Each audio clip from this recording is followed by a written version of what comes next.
Le livre du ciel, tome 12, 28 mai 1920. L'âme qui vit dans la divine volonté est consacrée avec Jésus dans chaque hostie. Les actes faits dans la divine volonté supplantent tous les autres.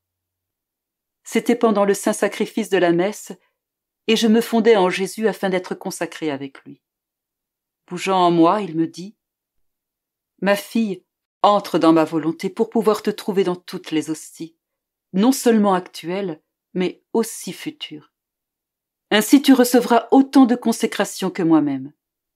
Dans chaque hostie consacrée, j'ai déposé ma vie, et j'en veux une autre en échange. Je me donne à l'âme, mais très souvent l'âme refuse de se donner à moi en retour.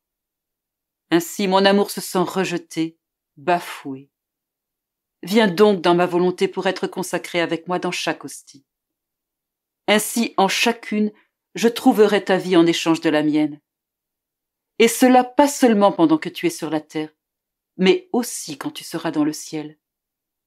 Et comme je recevrai des consécrations jusqu'au dernier jour, toi aussi tu recevras avec moi des consécrations jusqu'au dernier jour.